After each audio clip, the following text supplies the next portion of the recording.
Welcome to the Broncos Podcast with Troy Renck. I am your host, Troy Renck from the Denver Post. Hope you're having a wonderful start to your weekend.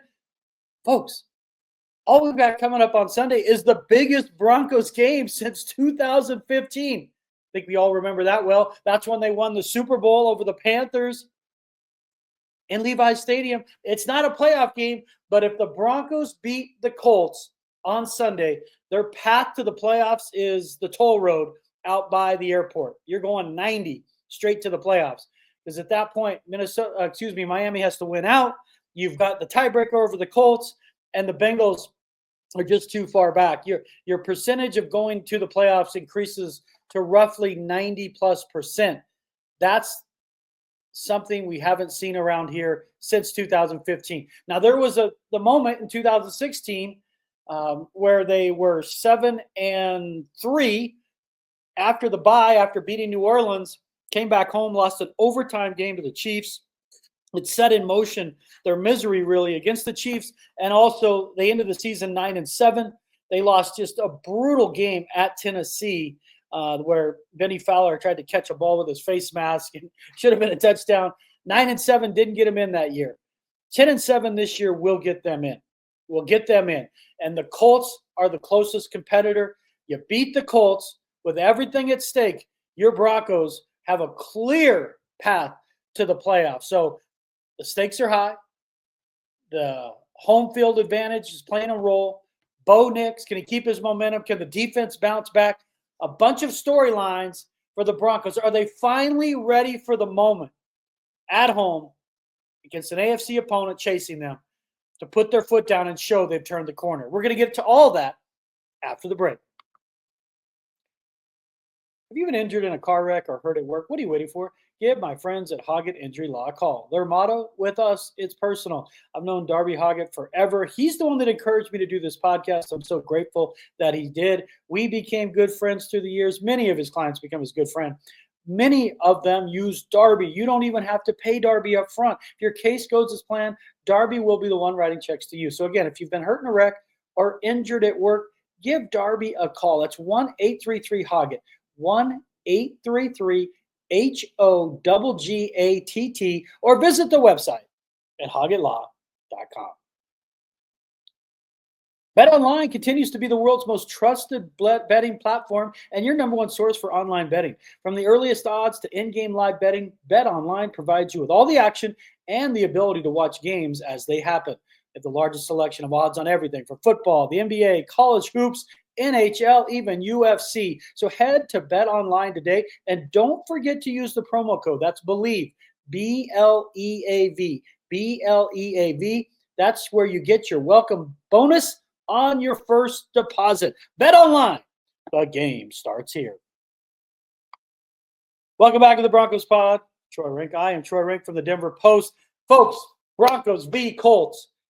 This game matters. It's similar but different than the Patriots game last year on Christmas Eve. And I hate to bring that up because the Broncos paged Dr. Heimlich and absolutely choked against what was, I think at that point was a 2-win Patriot team. Regardless, they were out of it, playing for nothing. Bill Belichick's last few games as a head coach, and the Broncos at home choked. No other way to say it. They were not ready for the magnitude of the moment to turn the corner. What is different? See, a lot of these players are saying, true. What is different this year against a Colts team? It's won a couple games, starting to feel itself. Anthony Richardson, after getting benched for coming out of a game saying he was tired, getting benched for 74-year-old Joe Flacco, he's played better since he re-entered the starting lineup. He's as athletic as any quarterback who's entered the league. And no, I didn't misspeak. He's as athletic as any quarterback who's entered the league. He's also might be the most inaccurate passer of anyone that's entered the league. He's putting up Tim Tebow numbers in terms of completion percentage on several games. I mean, below 50% in the NFL is, that's the equivalent of a big league hitter hitting 140. I mean, you just never see a number below 50 because a lot of those are short screens, a lot of it's short, slants. It's almost impossible to get below the equator of 50. But his talent is real. So what's different? What is different? Well, let's start with the fact the Broncos have Bo Nix. And I understand it. I'm going to get the pushback here. Russell Wilson's playing out of his mind. In Russ, they trust in Pittsburgh. They're talking Super Bowl in Pittsburgh. But it's going to get real for them now because they have 3 games coming up at Eagles, at Ravens, and then they play at home against the Chiefs. So we're going to find out the long-term future with Russell Wilson and the Steelers, I think, over those next 3 games on whether they offer him a 2-year, 3-year deal. And Russ has played well. I'm happy for Russ. I got along with Russ. Sean Payton did not. Doesn't matter what I did with Russell Wilson. I enjoyed talking to him. I knew the guy since 2014, since the Rockies drafted him. I knew him before he played a down of NFL football. I got along with Russ. It didn't work here. Anyone could say it was a disaster. And why I still say, as well as Russ is playing, what's different? They have Bo Nix, and that's what they had to do, folks. The Broncos had to hit the reset button at this position when you were drafting at that point in the draft. Because here's the problem. If Russell Wilson is still with them, and you go 10-7 with Russell, and you have the 20th pick in the first round, who are you going to get at quarterback? Quinn Ewers? Please. Carson Beck? Have 2 quarterbacks cratered their draft stock more than those 2 this year? You want to sell me on Allers, the kid from Penn State? Miss me on that. It's Shedeur Sanders, really. And whatever you think of Cam Ward, and I'm not convinced his game is going to translate to the NFL. I like Cam Ward. He's a blast to watch. But, again, watch college football, watch the NFL. Tell me the last time you saw a guy in the NFL making a living running around with 8-10 seconds to pass to find somebody open. The NFL does not operate like that. Shedeur Sanders is going to have to adjust to that. But he is accurate. He's a tough guy. He's shown accuracy. He's got a feathery touch, and he shows pro traits. Cam Ward is smaller and depends a lot more on the run around, make playoff script. I don't know. I hope it works. I love watching it. Again, there's got to be a coach that's willing to bend for him. And so if Russell Wilson's here, you go 10-7, and then what? Now he's going to turn 37 next year. Is it going to get better? So that's why I've written, like, whether it was Aaron Rodgers or Russell Wilson, choosing Sean Payton and having Payton choose Bo Nix was what changed the franchise. He had to be right about Nix. And I was on the Bo Nix train, choo-choo, from the beginning. Why? Not because I love Bo Nix. I'm being honest here. I watched a lot of his games at Auburn. And if you would have told me when he was at Auburn he was going to be the Broncos quarterback, I would have cringed. He didn't look like the guy. But he's different. When he went to Oregon, he reinvented himself with Kenny Dillingham. He played out of his mind his freshman year at Auburn. Let's be clear. He was newcomer of the year in the SEC. But at Oregon, he reinvented himself as a timing passer, so he didn't rely on his legs. He became a pro-style quarterback. But why I believed in him is because Sean Payton believed in him. His entire Hall of Fame legacy, folks, is attached to Bo Nix working. And it's working. What is it? At last 11 games, we go, 17 touchdowns, 4 picks. So why do I like this game? What is different than this game compared to the Patriots almost a year ago? Number one, the way Payton is working with Bo Nix. Nix, for the most part, protects the football, runs the game plan. He plays to the team's strength, which is we protect the football, make my few plays I need to make, defense get takeaways, we win time of possession. And all of that plays into this week. When you see the headline, play to the strengths, this game fits what the Broncos like to do. Because when you look at the Colts defense, they've been trying to fire. There's been speculation they've been trying to fire Gus Bradley since like week 3. Their defense, folks, ranks 29th in yards allowed, 24th in yards per play. They allow 23 points per game. They're 31st against the run, 147. Oh, but they must be great at pass defense. No, 232. They've only got 9 picks. They do recover fumbles if you put it on the ground, and they will take the ball away, but they don't sack you very much. And their third down ranked 45% on third down. That's 29th. All of these stats play into what the Broncos do well against inferior teams. I won't say the Colts are bad. They're not a bad team. But if you look at the Broncos schedule, folks, if you're driving, make sure that you're seeing it on your CarPlay and your Apple Play. Look at their schedule. Look at their record. They're 8-5, right? 1-3 straight. And everyone's, they beat. Who have they beaten? Well, let's just understand this. The games they've lost, Pittsburgh, They're a great team in the AFC right now, 3rd seed. Seattle, realistic chance to win their division. That's their first 2. Their other 3 losses. At Baltimore, clearly a playoff team, possibly a Super Bowl type team if they ever figure it out. Kansas City, 2-time defending champ, has 1 loss, and their other losses to the Chargers, another team ahead of them in the standings. So what is my point? So, Troy, what are you saying? Yeah, they can't beat good teams. Clearly, that is something they got to get over. That's their Wednesday. That's their hump they have to get over. But the flip side of that is this. Every team they should beat, they've beaten. Every one of them. The NFC South, the Browns in a crazy Vandermeer Speedway drag race, the Falcons we saw, the Panthers. They've beaten all those bad teams. The Jets was sorry, washed up Aaron Rodgers. And no, I'm not going to be watching this documentary. I don't care, Aaron. I don't care what you do. I don't care what bat cave you go into. Nobody cares. Only you do.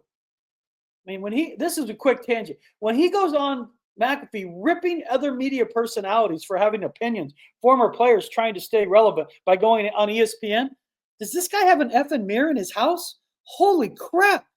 You're on McAfee for like a half hour every week trying to stay relevant. I mean, it's just like Mir Rodgers, meet. My word. Anyway, my point is this. They've beaten every bad team they're supposed to beat. They're a 4.5-point favorite to 4, depending on the book you use, to beat the Colts at home.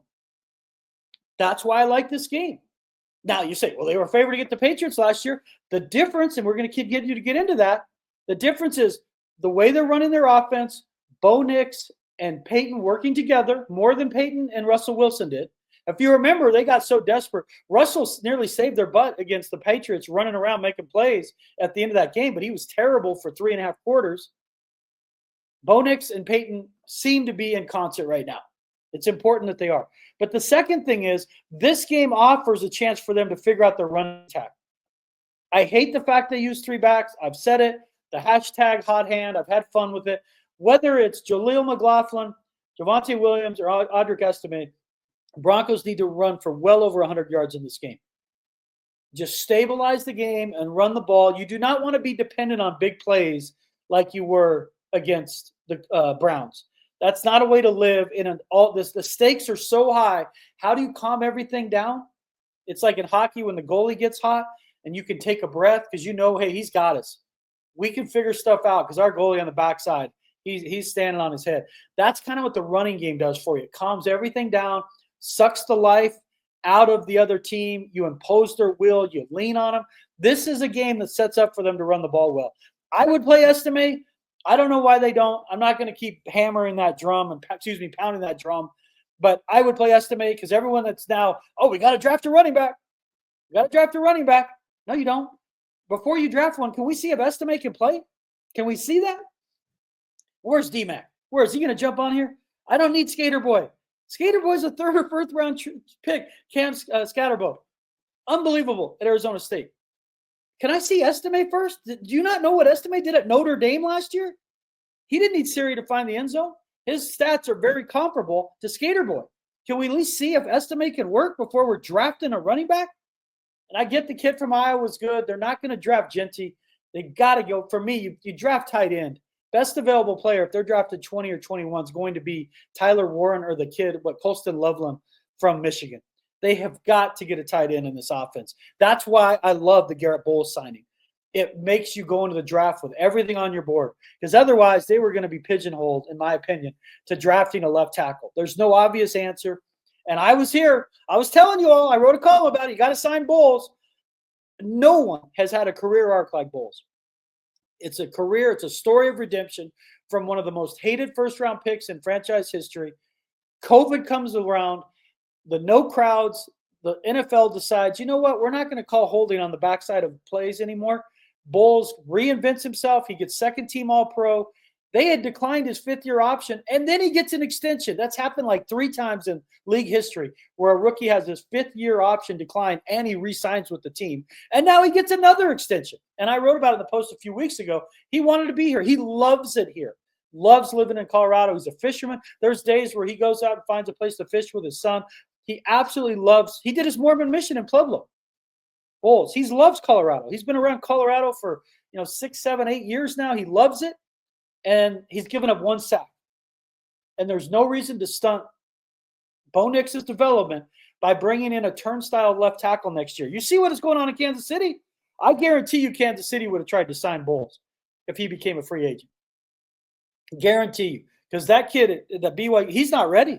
He's just not ready. They went out and got DJ Humphrey, who's coming off an Achilles and shot, pulls his hammy first game back. It's a turnstile over there. I didn't want to see that for Nix in his second year. That's how you stun a guy's development. Whenever he plays, he's worried about his blind side. So, tangent, Bowles is back. I love the signing.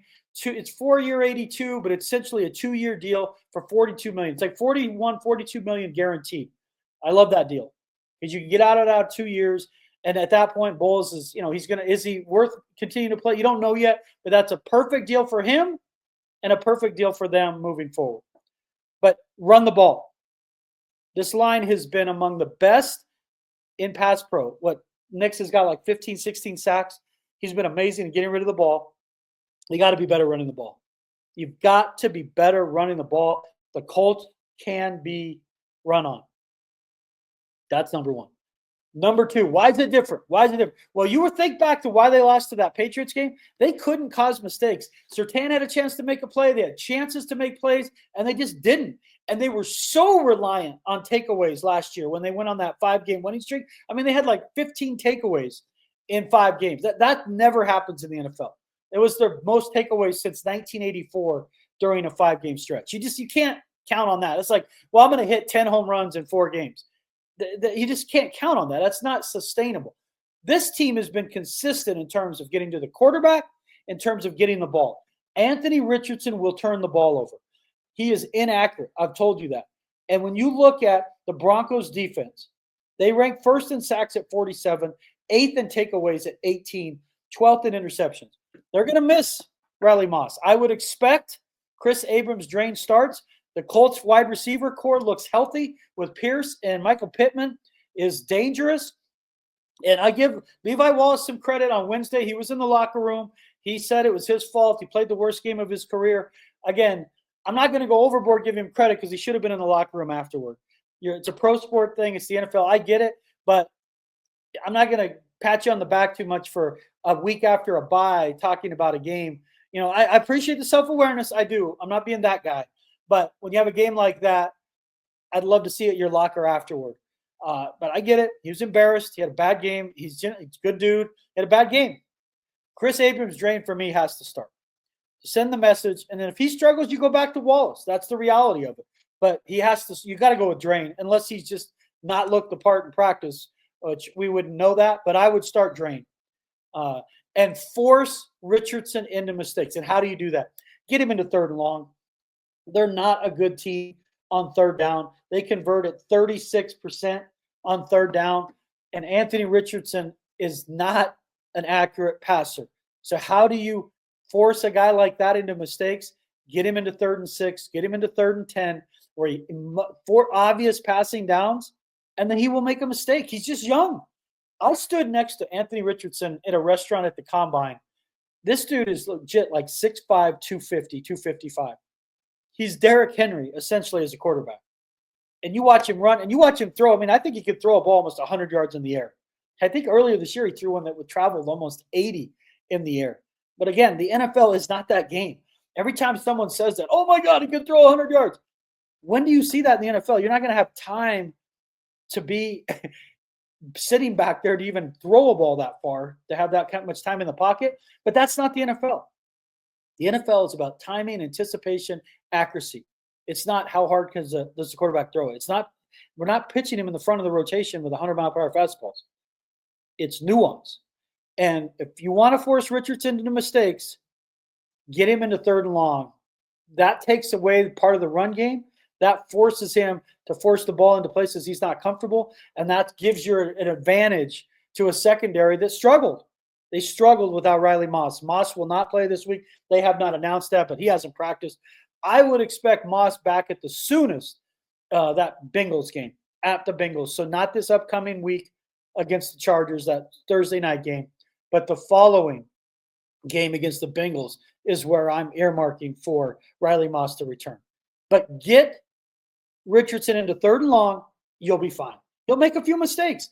If you get him into 3rd and short, like the Jets did, and you haven't give him a chance to beat you, he is really, really dangerous because he's so physical. He brings a unique skill set to the position. He can break it. He's Josh Allen. He's bigger than Josh Allen, but he gets into open space. He can hurt you. He's not going to be running around if it's 3rd and 10, 3rd and 12. He is going to have the option if it's 2nd and 2, 3rd and 4. That's when a quarterback like that's dangerous. So play to your strengths, Broncos. The quick passing game with Bo Nix, be accurate. Bo's been that ever since the 3rd game of the season. Since the Jets game, he's really been on point, frankly. Run the football, force him into mistakes, Anthony Richardson. Win the takeaway battle.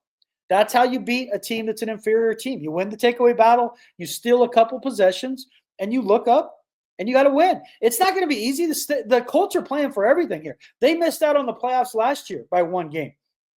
They understand that pain, that hurt. The Broncos missed out equivalently by 2 because they lost to the Patriots, and then that game at the Raiders didn't matter. They wanted a winning record, which they didn't achieve.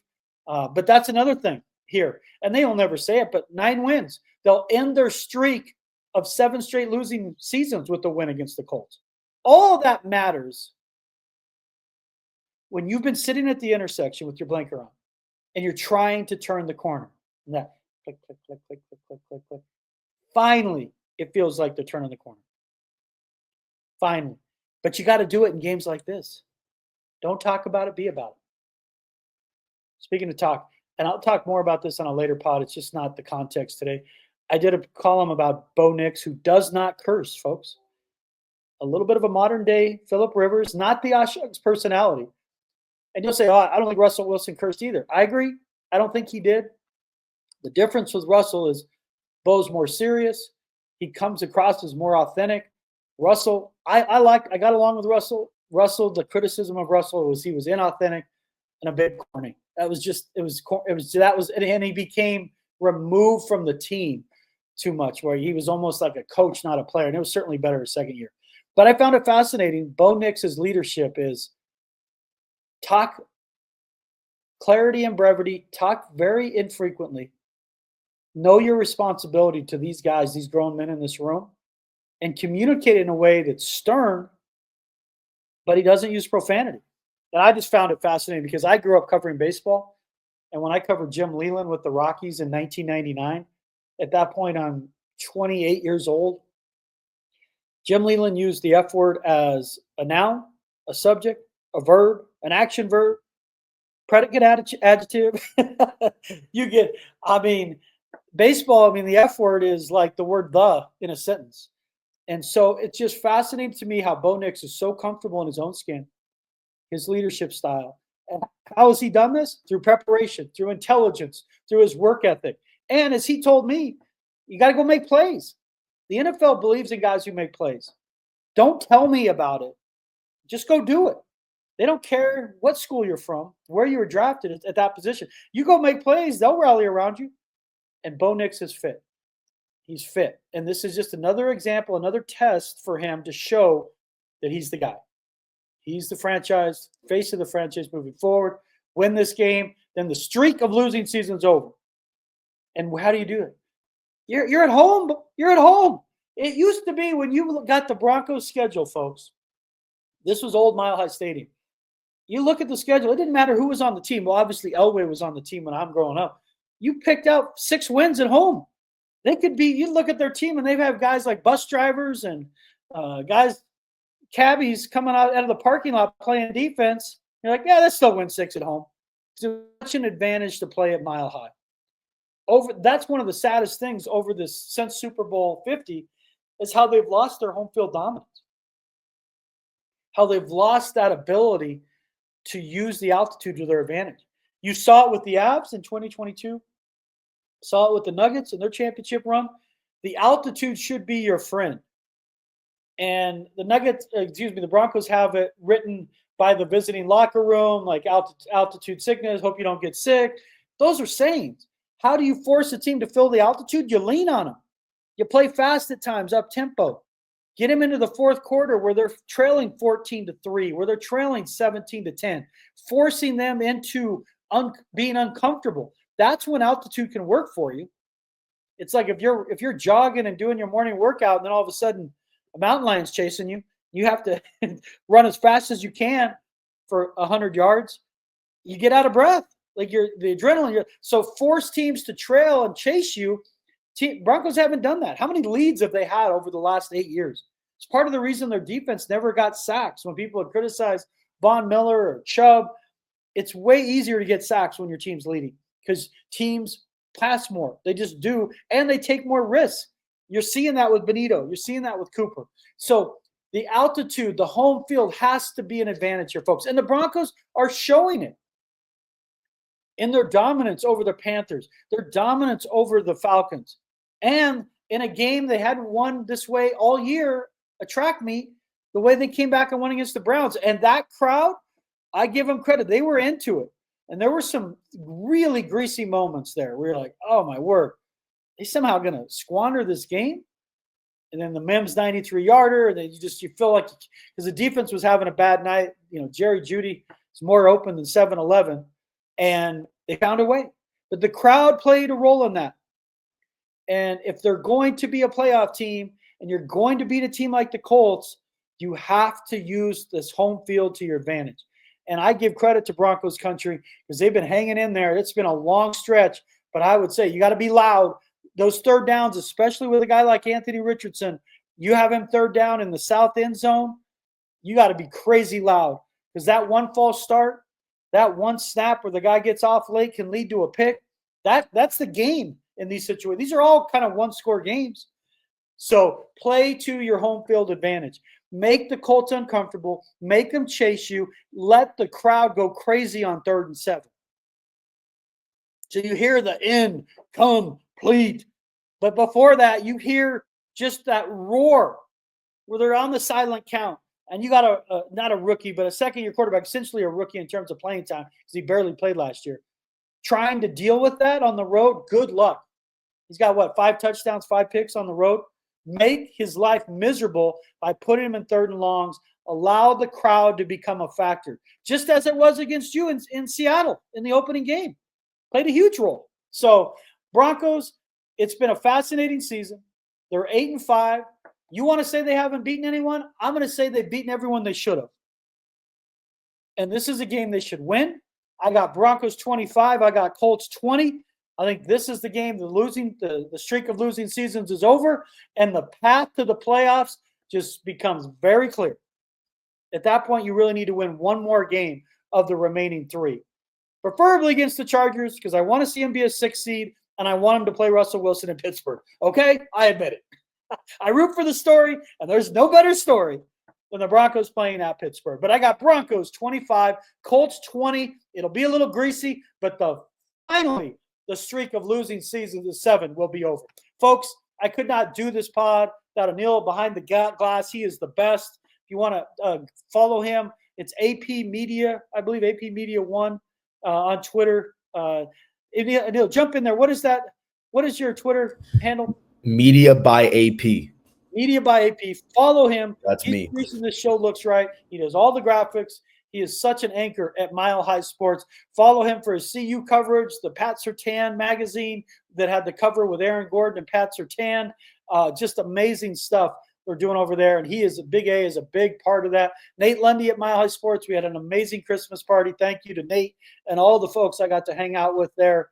It was just a real pleasure to see the whole crew. I've got Darby Hoggett, my A1 from day one, Hoggett Injury Law, and of course, Bet Online. If you're looking to throw a few shekels into the action this week. Broncos country, I do this pod for you. Happiness that begins with me. Go out there and have a great day.